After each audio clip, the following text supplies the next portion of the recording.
الحمد لله نحمده ونستعينه ونستغفره ونؤمن به ونتوكل عليه ونعوذ بالله من شرور أنفسنا ومن سيئات أعمالنا من يهده الله فلا مضل له ومن يضلله فلا هادي له ونشهد أن لا إله إلا الله وحده لا شريك له ونشهد أن سيدنا ومولانا محمدًا عبده ورسوله وبارك وسلم تسليمًا كثيرًا كثيرًا. أما بعد فأعوذ بالله من الشيطان الرجيم. بسم الله الرحمن الرحيم. هو الذي أرسل رسوله بالهدى ودين الحق ليظهره على الدين كله ولو كره المشركون. وقال النبي صلى الله عليه وسلم: بدأ الإسلام غريبا وسيعود كما بدأ غريبا فطوبى للغرباء أو كما قال صلى الله عليه وسلم. صدق الله مولانا العظيم وصدق رسوله النبي الكريم. بزرگان محترم، حاضرین مجلس اور عزیز دینی اور ایمانی بھائیوں اور نوجوان ساتھیوں، اس وقت ربیع الاول کا مہینہ اپنے اختتام کو پہنچنے والا ہے، اور جیسا کہ ہم جانتے ہیں کہ اس مہینے کو حضور اکرم صلی اللہ علیہ وسلم سے ایک نسبت حاصل ہے، اور یہ بات واضح ہے کہ حضور اکرم صلی اللہ علیہ وسلم کی پیدائش اور پھر آپ صلی اللہ علیہ وسلم کی وفات، آپ کا وصال اسی مہینے میں ہوا ہے، اور اسی کی مناسبت سے مسلمان حضور اکرم صلی اللہ علیہ وسلم سے محبت کرنے والے، آپ پر ایمان رکھنے والے، اس مہینے میں اپنے اپنے اعتبار سے حضور اکرم صلی اللہ علیہ وسلم کے شان میں کچھ نہ کچھ نذرانے پیش کرتے ہیں۔ جلسوں کا اہتمام ہوتا ہے، مجلسوں کا اہتمام ہوتا ہے، اور اس سے آگے بھی بڑھ کر بہت سے کام کیے جاتے ہیں، لیکن اس سے بہت زیادہ ضروری ہے کہ حضور اکرم صلی اللہ علیہ وسلم کی ذات کو، آپ صلی اللہ علیہ وسلم کی سنتوں کو، آپ کی تعلیمات کو اور آپ صلی اللہ علیہ وسلم کے بتائے ہوئے طریقے کو اپنی روزمرہ کی زندگی میں داخل کیا جائے، اس پر عمل کیا جائے، اور حضور اکرم صلی اللہ علیہ وسلم کی سنتوں کو اپنی زندگیوں میں اختیار کیا جائے، اور اپنی زندگی کے ہر عمل سے، اپنے عادات و اخلاق سے، اپنے کام کاج کے طریقے سے، اپنے زندگی گزارنے کے طریقے سے اس بات کا اعلان کیا جائے کہ ہم رسول اکرم صلی اللہ علیہ وسلم سے محبت کرتے ہیں، اور آپ صلی اللہ علیہ وسلم کو مانتے ہیں، اور آپ سے واقعی معنوں میں محبت کرتے ہیں، کیونکہ محبت کے بھی طریقے ہیں۔ محبت زبان سے بھی ہوتی ہے، جو کھوکھلے نعرے ہوتے ہیں، لوگ کہتے ہیں کہ ہم فلاں سے محبت کرتے ہیں، اور کھوکھلے نعرے ہوتے ہیں، اس کا عملی طور پر کوئی نمونہ نہیں ہوتا۔ اور ایک محبت ہوتی ہے کہ انسان کسی سے محبت کرتا ہے تو اس کی کاپی کرتا ہے، اس کو اپنا آئیڈیل تسلیم کرتا ہے، اس کی نقل کرتا ہے، اس کے انسٹرکشنز کو فالو کرتا ہے، اس کے طریقے کو اختیار کرتا ہے، اور ہر وہ کام کرتا ہے جو اس کے محبوب کو پسند ہو، یا جس سے اس کے محبوب کو خوشی حاصل ہو۔ یہ محبت کے طریقے ہیں، یہ اصل محبت کا ایک جو ہے اظہار کرنے کا ایک طریقہ ہے۔ اور رسول اکرم صلی اللہ علیہ وسلم نے تو ارشاد فرمایا تھا کہ علیکم بسنتی وسنت الخلفاء الراشدین المہدیین من بعدی،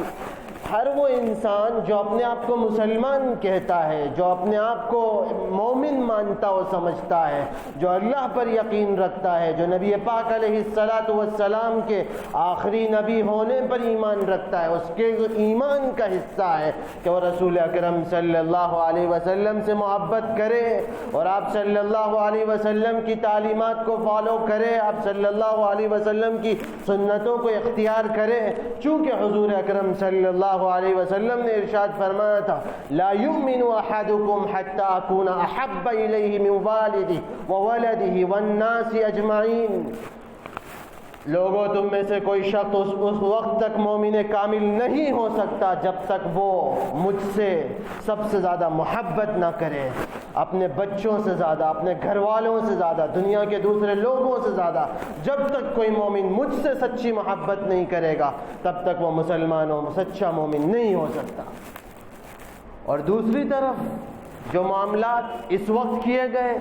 ربیع الاول کے شروعات میں جو باتیں، جو واقعات ہمارے سامنے آئے، میں نے بات شروع کی تھی حدیث سے حضور اکرم صلی اللہ علیہ وسلم کی کہ آپ نے ارشاد فرمایا اسلام کی جب ابتدا ہوئی تو اسلام اجنبی تھا، لوگ ڈاؤٹ فل نگاہوں سے دیکھتے تھے، مشتبہ نگاہوں سے دیکھتے تھے کہ یہ کیا چیز ہے، وہ کون لوگ ہیں، ترچھی نگاہوں سے اسلام کو دیکھا جا رہا تھا۔ حضور نے ارشاد فرمایا تھا کہ اسلام کی ابتدا اجنبیت کے ساتھ ہوئی تھی، ایک نیا مذہب لوگوں کو لگ رہا تھا، لوگ ڈاؤٹ فل نگاہوں سے، مشتبہ نگاہوں سے، مشکوک نگاہوں سے اسلام کو دیکھ رہے تھے۔ وَسَيَعُودُ كَمَا بَدَأَ غَرِيبًا، اور فرمایا تھا حضور اکرم صلی اللہ علیہ وسلم نے کہ اسلام کی جس طرح ابتدا ہوئی تھی پھر اسی حالت میں مسلمان پہنچ جائیں گے، پھر اسی حالت میں اسلام پہنچ جائے گا، اسی طرح اجنبی نگاہوں سے، مشکوک نگاہوں سے، مشتبہ نگاہوں سے اسلام کو دیکھا جائے گا۔ فَطُوبَى لِلْغُرَبَاء، فرمایا تھا آپ صلی اللہ علیہ وسلم نے لہذا خوشخبری ہے اجنبیوں کے لیے۔ اور آپ نے فرمایا تھا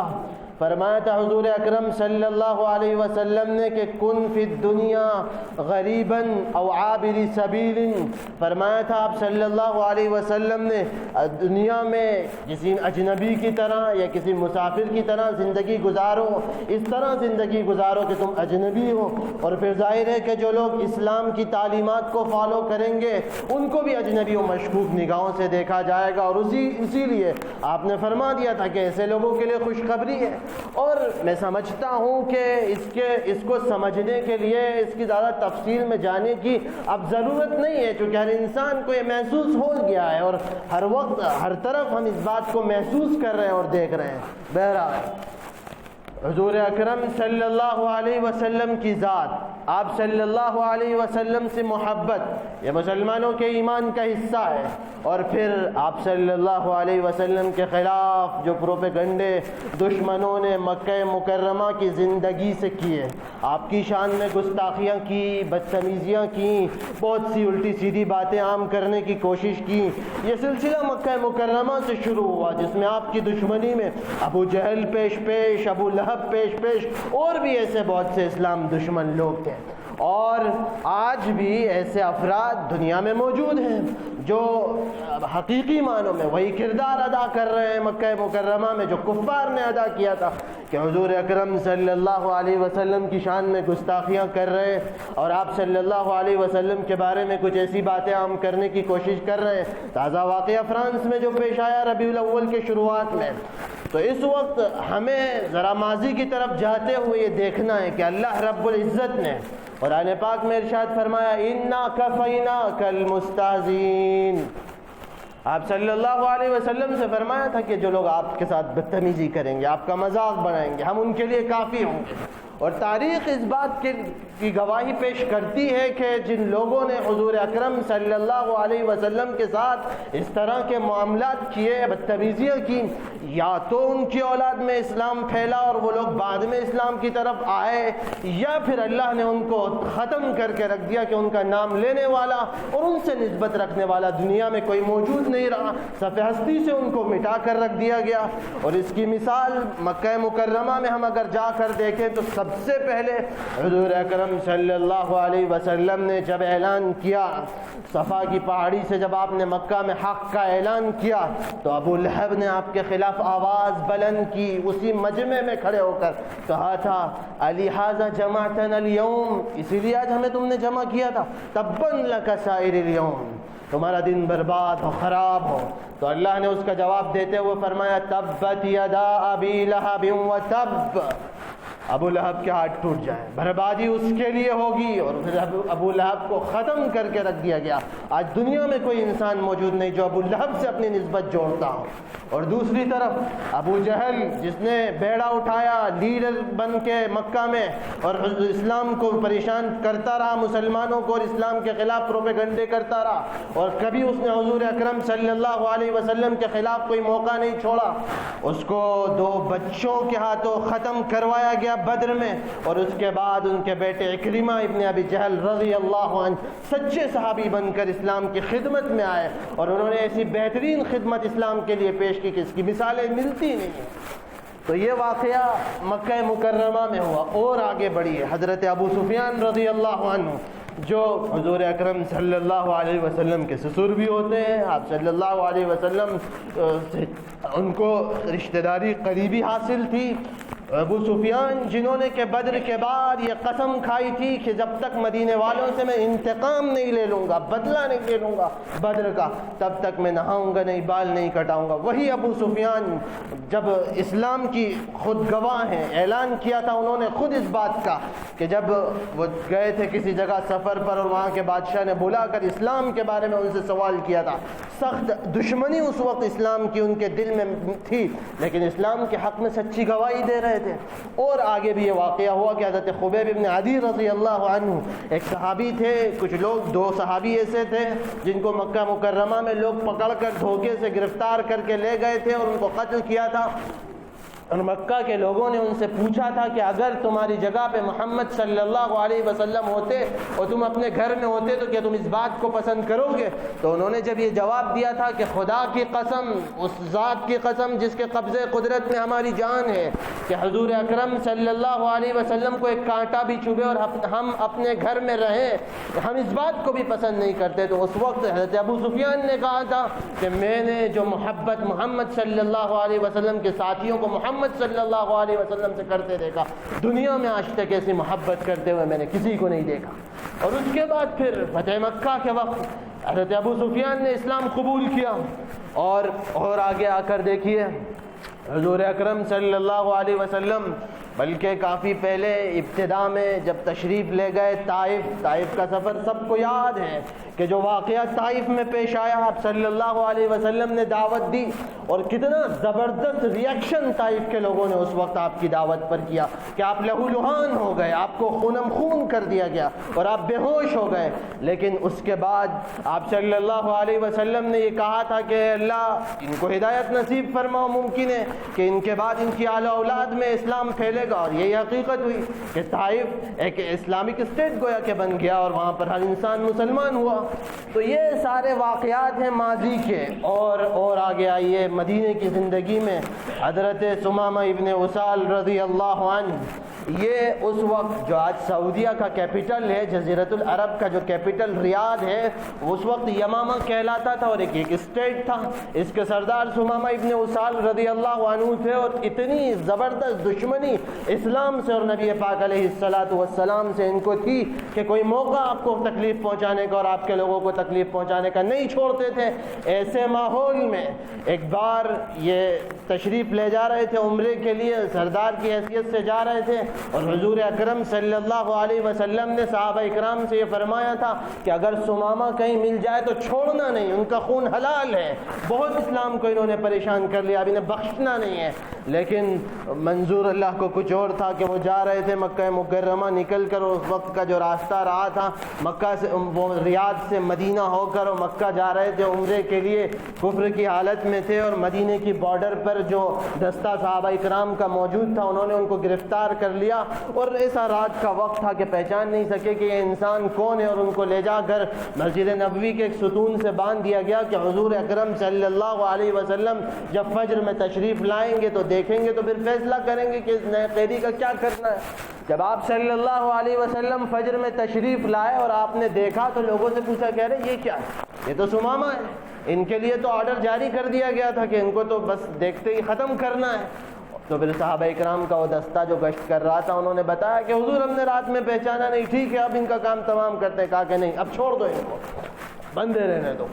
3 دن تک مسجد نبوی میں وہ بندے رہے، اور اس کے بعد حضور اکرم صلی اللہ علیہ وسلم جب نمازوں میں تشریف لاتے تھے تو پوچھتے تھے آپ کے کیا حال ہے،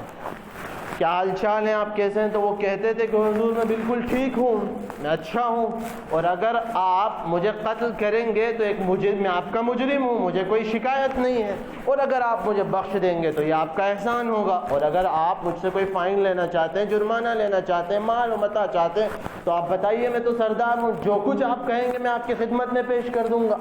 حضور ان کے پاس سے گزر جاتے، 3 دن تک یہ معاملہ چلتا رہا۔ اس کے بعد حضور اکرم صلی اللہ علیہ وسلم نے یہ کہا کہ اطلقوا ثمامہ، انہیں کھول دو، آزاد کر دو، جانے دو۔ مسجد نبوی سے وہ باہر نکلے، وہاں پر ایک باغ تھا، باغ میں چشمہ تھا، وہاں جا کر انہوں نے غسل کیا اور آ کر یہ کہا کہ میں دل کی گہرائی سے اسلام قبول کرتا ہوں۔ انہوں نے گواہی دی کہ اشہد ان لا الہ الا اللہ واشہد ان محمد رسول اللہ۔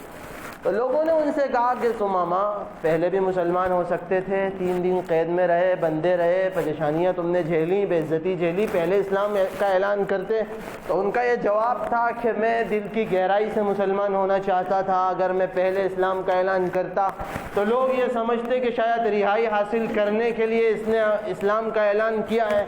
تو یہ واقعہ ہے تاریخ میں، یہ پوری تاریخ ہے کہ جن جن لوگوں نے حضور اکرم صلی اللہ علیہ وسلم یا اسلام کے خلاف پروپیگنڈے کیے، اسلام کے خلاف دشمنیاں کی، یا حضور کی شان میں گستاخیاں کی، یا تو اللہ نے ان کو نیست و نابود کر دیا، اور اگر ان کے حق میں ہدایت کا فیصلہ فرمایا اور لکھا تھا تو پھر ان کو ہدایت نصیب فرمائی۔ لیکن مسئلہ یہ ہے کہ دوسری طرف ہمیں دیکھنا اس طرف ہے کہ صحابہ اکرام رضوان اللہ علیہم اجمعین کا معاملہ کیا تھا۔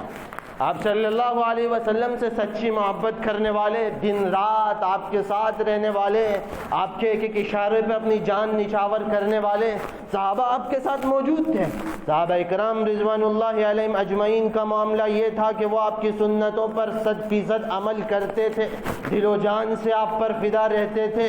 اور جو بھی معاملہ دشمنوں کی طرف سے ہوتا تھا اس کے ریئیکشن میں ان کا عمل یہی ہوتا تھا کہ وہ حضور اکرم صلی اللہ علیہ وسلم کی ہر بات کو تسلیم کرتے تھے، آپ صلی اللہ علیہ وسلم کی ہر تعلیم کو اختیار کرتے تھے اور اس کو فالو کرتے تھے اور اپنی زندگی میں نافذ کرتے تھے۔ وہ ان چیزوں کی طرف توجہ نہیں دیتے تھے، وہ جانتے تھے کہ اللہ رب العزت ان کا فیصلہ فرمائے گا، اور انہوں نے اپنا جو اصل مشن تھا اس پر کنسنٹریٹ کیا، اس کو اپنے سامنے رکھتے ہوئے اپنے مقصد کو لے کر آگے بڑھتے رہے کہ اسلام کی دعوت لوگوں تک پہنچانا ہے اور نبی کی تعلیمات کو عام کرنا ہے۔ یہ کام حضور اکرم صلی اللہ علیہ وسلم کے صحابہ آپ کی زندگی میں ہو، آپ کے بعد بھی، خلفائے راشدین کا دور ہو یا پھر دوسرے ادوار ہو، کسی بھی دور میں یہ کام صحابہ اکرام جب تک موجود رہے کرتے رہے، ان کے بعد کے لوگ بھی کرتے رہے۔ تو اس سے یہ پیغام ملتا ہے امت کو، اس سے سبق ملتا ہے امت کو کہ اگر ایسے حالات آج بھی پیش آ رہے ہیں، اور جیسے میں نے حدیث سنائی آپ کے سامنے کہ اسلام اجنبی ہوگا، یہ حدیث ہے حضور صلی اللہ علیہ وسلم کی،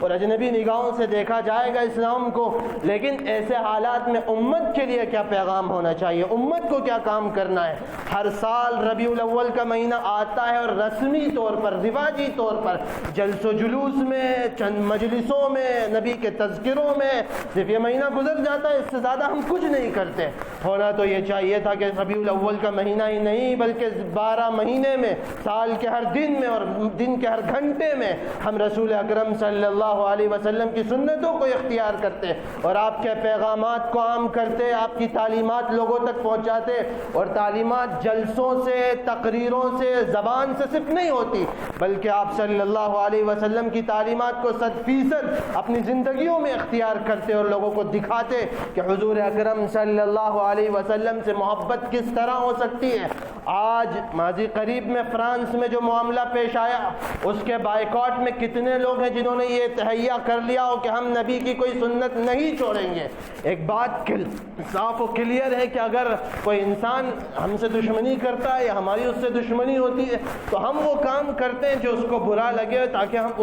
اور زیادہ اینگری کرنے کے لیے، اس کو اور زیادہ پریشان کرنے کے لیے کام کرتے ہیں۔ تو یہاں تو معاملہ ہمارے محبوب حضور اکرم صلی اللہ علیہ وسلم کا ہے۔ کیوں نوجوانوں نے یہ فیصلہ نہیں کیا کہ ہم نبی پاک علیہ السلام کی سنتوں کو اختیار کریں گے اور لوگوں کو یہ دکھائیں گے کہ ہم رسول اکرم صلی اللہ علیہ وسلم سے سچی محبت کرنے والے ہیں؟ ہونا تو یہ چاہیے تھا کہ لوگ نکلتے سڑکوں پر بھی اگر ہوتے، اپنے کاروبار میں ہوتے، اپنے کام کاج میں ہوتے، کسی بھی چیز میں ہوتے، وہ اس بات کو عام کرتے اور دکھاتے کہ ہم رحمت للعالمین صلی اللہ علیہ وسلم کے امتی ہیں، اور اس دن کو، یہ ان واقعات کو ہم یادگار لمحات کے طور پر بناتے ہوئے ایک مشن شروع کرتے اور حضور اکرم صلی اللہ علیہ وسلم کی تعلیمات لوگوں تک پہنچاتے، اور ہر نوجوان کو، ہر مسلمان کو مخاطب کرتے اور اس سے یہ کہتے کہ اب ہمیں نبی کی تعلیمات کو اختیار کرنا ہے، ہمیں حضور اکرم صلی اللہ علیہ وسلم کی ہر تعلیم کو، آپ کی ہر سنت کو اختیار کر کے لوگوں کے سامنے اس بات کو دکھا دینا ہے اور لوگوں کو بتا دینا ہے کہ ہم حضور اکرم صلی اللہ علیہ وسلم سے سچی محبت کرنے والے اور آپ صلی اللہ علیہ وسلم کی تعلیمات کو اختیار کرنے والے ہیں، ہم اس کے علاوہ کوئی چیز تسلیم نہیں کر سکتے۔ لیکن افسوس ہے ایسا نہیں ہوا، افسوس ہے کہ واقعہ یہ نہیں ہے۔ میں بہت عاجزی کے ساتھ اور بہت کھل کر یہ بات آپ کے سامنے کہہ رہا ہوں کہ لوگ واٹس ایپ پر، سوشل نیٹ ورکس پر یہ چیزیں عام کرتے ہیں کہ فلاں چیز کا بائیکاٹ کریں، یہ کام نہیں کرنا ہے، وہ کام کرنا ہے، لیکن عملی زندگی میں کیوں نہیں آتی ہے یہ چیزیں سوشل میڈیا تک، میسیجز تک یا پھر پیغامات تک محدود کیوں ہیں؟ یہ چیزیں ہماری زندگیوں میں کیوں نہیں آتی؟ یہ چیزیں ہمارے محلوں میں، گھروں میں، کالونیوں میں کیوں نہیں آتی؟ اسلام کی تعلیمات ہوں، نبی کی سنتیں ہوں، آپ صلی اللہ علیہ وسلم کی احادیث ہو، لوگ اس کی طرف متوجہ کیوں نہیں ہوتے؟ اور اس کے بعد پھر چیخنے سے، چلانے سے، اور جو لوگ ایسی حرکتیں کرتے ہیں ان کے خلاف مارچ کرنے سے، پروٹیسٹ کرنے سے کام چلنے والا نہیں ہے۔ اگر ہمیں کچھ کرنا ہے تو تبدیلی اپنے اندر پیدا کرنا پڑے گی۔ اگر ہمیں کچھ دکھانا ہے، اگر ہمیں حضور اکرم صلی اللہ علیہ وسلم کی تعلیمات اور آپ صلی اللہ علیہ وسلم کی محبت کو لوگوں کے سامنے پیش کرنا ہے تو اپنی زندگیوں میں اختیار کرتے ہوئے اس کو پیش کرنا پڑے گا۔ یہ اس وقت کی اہم ترین ضرورت ہے۔ حالات ہر طرف سے مطالبہ کر رہے ہیں امت سے کہ اب امت کھڑی ہو، امت آگے بڑھے، امت بیدار ہو اور حضور اکرم صلی اللہ علیہ وسلم کی تعلیمات کو 100% اختیار کرتے ہوئے، اس پر عمل کرتے ہوئے لوگوں کو اس کا نمونہ دکھا دے۔ یہ اس وقت کی ضرورت ہے۔ جیسے بہت سے افراد نے ربیع الاول کے مہینے میں رحمت ڈے کے نام سے بہت سے چھوٹے چھوٹے کام کیے، بہت سے ایسے کام کیے جس سے اس پیغام کو عام کرنے کی کوشش کی کہ حضور اکرم صلی اللہ علیہ وسلم رحمت للعالمین تھے۔ بہت اچھی بات ہے، ہونا چاہیے، لیکن ایک مومن کی زندگی کے ہر دن میں، اس کے ہر لمحے میں، اس کے ہر وقت میں، اس کے ہر عمل میں اس بات کا اعلان و پیغام ہونا چاہیے کہ ہم رسول اکرم صلی اللہ علیہ وسلم کے امتی، آپ سے محبت کرنے والے ہیں۔ اس چیز کو عام کرنے کی اس وقت ضرورت ہے، اور خاص طور سے جو حالات ابھی پیش آئے ہیں ماضی قریب میں، اس کے بعد تو پھر امت کی ذمہ داری ہو جاتی ہے کہ ہر فرد بشر، ہر نوجوان، ہر بچہ، ہر بوڑھا، ہر مسلمان جو اپنے آپ کو حضور اکرم صلی اللہ علیہ وسلم سے محبت کرنے والا مانتا ہے اور آپ کو اپنا محبوب سمجھتا ہے، تو پھر اس کی تو یہ ذمہ داری ہے کہ وہ ان پیغامات کو عام کرے اور پھر ایک جنگ کا اعلان کرے ایسے گستاخوں کے خلاف، ایسے ملونوں کے خلاف، ایسے دشمنوں کے خلاف جو حضور اکرم صلی اللہ علیہ وسلم کی شان میں کوئی غلط بات کہتے ہیں۔ لیکن یاد رکھ لیجئے، یہ جنگ عام جنگوں کی طرح نہیں ہوں گی، ظاہر ہے کہ یہ جنگیں میدانی جنگوں کی طرح نہیں ہوں گی، یہ جنگ تہذیب کی جنگ ہے، یہ جنگ ثقافت کی جنگ ہے، یہ جنگ قلم کی ہے، یہ جنگ ایسی ہے کہ ہماری فکروں کو عام کیا جائے، ہماری تہذیب کو عام کیا جائے، اسلامی کلچر کو عام کیا جائے، اور یورپین تہذیب کو یا یورپین کلچر کو یا دوسری چیزوں کو آگ لگائی جائے، ان کو چھوڑا جائے اور ان کے خلاف ایک علم بغاوت بلند کر دیا جائے، اور اسلامی تہذیب کو اور نبی پاک علیہ السلام کی تعلیمات کو اختیار کرتے ہوئے آگے بڑھایا جائے اور ایسے پیغامات کو عام کیا جائے، اور اس کے ساتھ ساتھ رحمت کا جو پیغام نبی نے اپنی زندگی میں دیا، پوری زندگی میں رحمت کا جو پیغام آپ نے عام کیا ہے، اس کا دامن ہمارے ہاتھ سے نہ چھوٹنے پائے، تاکہ انسانوں کو انسانیت کا سبق پہنچے اور لوگوں کو یہ معلوم ہو کہ محمد عربی صلی اللہ علیہ وسلم سب سے بہترین انسان ہے، اور وہ ایک رحمت ہے، مرسی ہے، رحمت للعالمین ان کو بنا کر بھیجا گیا، تو پوری انسانیت کے لیے رحمت ہے۔ آپ صلی اللہ علیہ وسلم سے محبت کرنے والوں کی یہ ذمہ داری ہے کہ ان پیغامات کو اس طرح عام کریں اور یہ باتیں لوگوں تک اس طرح پہنچائیں، عملی طور پر پہنچائیں، نمونہ اس کا پریکٹیکلی پیش کریں۔ یہ اس وقت کی ضرورت ہے، اس وقت کی ذمہ داری ہے۔ تہیہ کر لیجئے، عزم کر لیجئے کہ سنتیں نہیں چھوڑنا ہے، جو سنتوں میں ہم سے کوتاہی ہوتی ہے اسے بھی ہمیں اختیار کرنا ہے، اور اگر کوئی ہمارا مسلمان بھائی سنت چھوڑتا ہے تو ہم اس کو مخاطب کر کے کہیں گے کہ اے نبی صلی اللہ علیہ وسلم سے محبت کرنے والے، تیری ذمہ داری ہے کہ تو محبت جو ہے سنتوں پر عمل کرے، اور اس کو اختیار کرتے ہوئے اپنی زندگی میں آگے بڑھے، اور پوری زندگی کے ہر کام میں، ہر وقت میں، ہر لمحے میں ہم اس بات کی کوشش کریں گے کہ ہم تعلیمات نبوی کو عام کریں گے اور نبوی مشن کو لے کر آگے بڑھیں گے۔ کنتم خیر امت اخرجت للناس تأمرون بالمعروف وتنہون عن المنکر وتؤمنون باللہ۔ پوری امت کے ایک ایک فرد کی ذمہ داری ہے کہ اس پیغام کو عام کرے، یہ فریضہ ہے جو سونپا گیا تھا، اور نبی پاک صلی اللہ علیہ وسلم کے بعد صحابہ اکرام اس کو لے کر آگے بڑھے تھے۔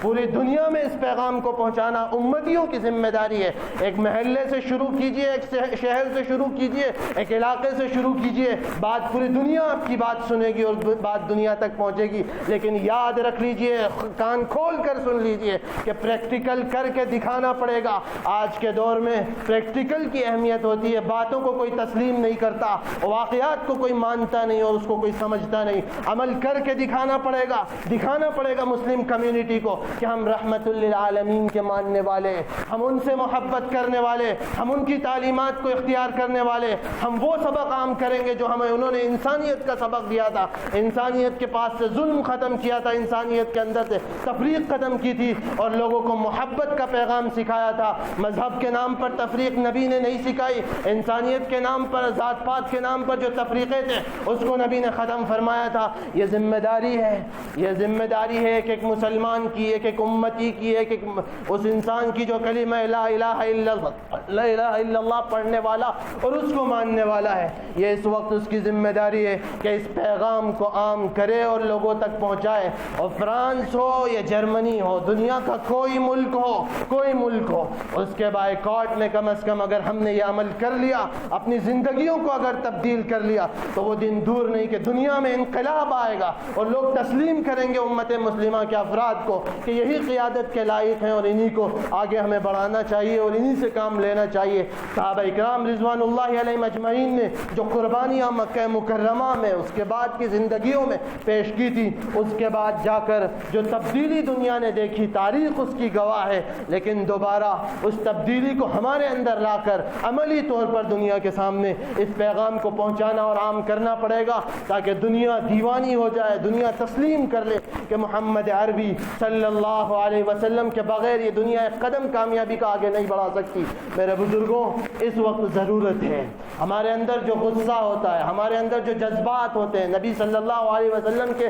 دشمنوں کے خلاف، اس جذبے کو، اس غصے کو اپنی زندگیوں میں نافذ کرتے ہوئے 100% سنتوں پر عمل کرنا یہ وقت کی اہم ترین ضرورت ہے۔ اور باقی اللہ رب العزت موجود ہے، اِنَّا كَفَيْنَاكَ الْمُسْتَهْزِئِينَ، اللہ رب العزت ایسے لوگوں سے نمٹنے کے لیے موجود ہے۔ یا اللہ ان کو ہلاک کرے گا، نیست و نابود کرے گا، اور اگر ان کے حق میں ہدایت لکھی ہوگی تو پھر اللہ رب العزت ان کو ہدایت سے سرفراز فرمائے گا۔ لیکن ہمارا جو کام ہے وہ ہمیں کرنا ہے اور اس مشن کو لے کر آگے بڑھنا یہ امتیوں کی ذمہ داری ہے، اس پر عمل کرنا وقت کی اہم ترین ضرورت ہے۔ اگر آپ چاہتے ہیں کہ دنیا تک یہ پیغام پہنچے کہ ہم نبی سے محبت کرنے والے ہیں اور کل قیامت کے دن جنت میں حوض کوثر پر رسول اکرم صلی اللہ علیہ وسلم ہمارا استقبال کریں اور ہماری ان سے ملاقات ہو، تو اس کے لیے ضروری ہے کہ ان کی تعلیمات کو اختیار کرتے ہوئے ان کو مشن کو لے کر ہمیں آگے بڑھنا ہے۔ اللہ رب العزت ہمیں صحیح عمل کرنے کی توفیق عطا فرمائے۔ وآخر دعوانا ان الحمد للہ رب العالمین۔